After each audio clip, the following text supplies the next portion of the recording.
जय हिंद। आज हम समझेंगे कि कॉमर्स क्या है या वाणिज्य क्या है और इसकी क्या विशेषताएं हैं। तो वाणिज्य भी एक सब्जेक्ट है साइंस और आर्ट की तरह।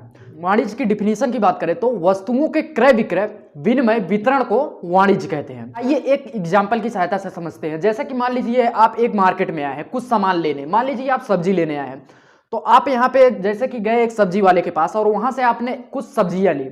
आपने सबसे पहले क्या किया, परचेज किया। अकॉर्डिंग टू डिफिनेशन अगर चले, डिफिनेशन के हिसाब से देखें तो यहाँ पे क्रय विक्रय, आपने सामान लिया और आपके हिसाब से सामान परचेज किया गया और विक्रेता के हिसाब से वो सामान जो है विक्रय किया गया, यानी कि बेचा गया। आप क्या करोगे, सबसे पहले एक सामान लोगे, उसके बाद क्या होगा, यदि आप सामान लिए और बिना पैसे दिए घर जाओगे तो क्या होगा, सब्जी वाला पकड़ के तुम्हें पीट देगा। हाँ वही होगा। तो आपको क्या हो रहा है कि आप एक हाथ से सामान ले रहे हो, सब्जी ले रहे हो और दूसरे हाथ से पैसा दे रहे हो, तब जाके वो सब्जी वाला आपको जाने देगा। तो यहाँ पे क्या हो रहा है कि दोनों पक्षों के बीच में लेन देन हो रहा है। सब्जी वाला आपको सब्जी दे रहा है और आप सब्जी लेने के बदले आप पैसा सब्जी वाले को दे रहे हो। तो यहाँ पर विनिमय हो रहा है डिफिनीशन के हिसाब से, क्योंकि डिफिनीशन में विनिमय भी है। तो इसी चीज को विनिमय कहते हैं, जहां दो पक्षों के बीच में लेन देन हो उस एक्टिविटीज को हम विनिमय कहते हैं।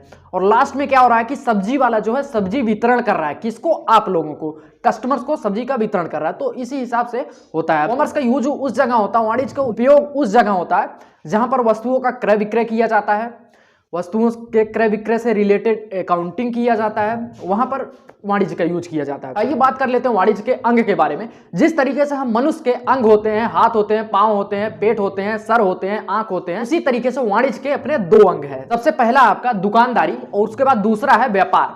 तो दुकानदारी एक ऐसी एक्टिविटीज है हमारे वाणिज्य के हिसाब से, दुकानदारी एक ऐसी एक्टिविटीज है जहां पर सामान एक स्थान पर ही खरीदे और बेचे जाते हैं।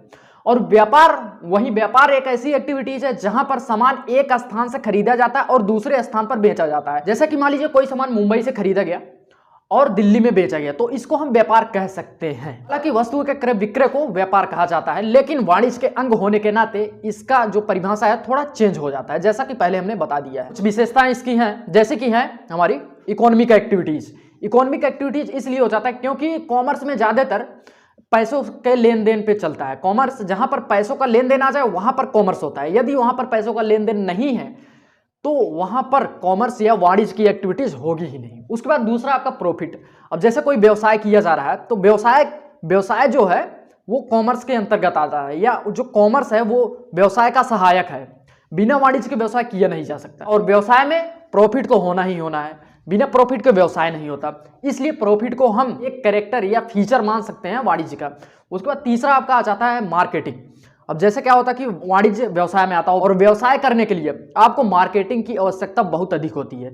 इसके नाते वाणिज्य के फीचर में मार्केटिंग भी अपना ऐड हो जाता है। और काफ़ी चीज़ें होती हैं जैसे कि यूटिलिटी, ये काफ़ी उपयोगी है हमारी बिजनेसेस के लिए। और कंपोनेंट ऑफ बिजनेस, व्यवसाय का सहायक भी है। व्यवसाय के दो सहायक है, सबसे पहला ट्रेड, सेकंड इज कॉमर्स। तो एक कॉमर्स जो है कंपोनेंट हो जाता है हमारे बिजनेस का। उम्मीद करते हैं आपको जानकारी समझ में आएगी। फिर मिलते हैं अगली वीडियो में, तब तक के लिए जय हिंद, वंदे मातरम।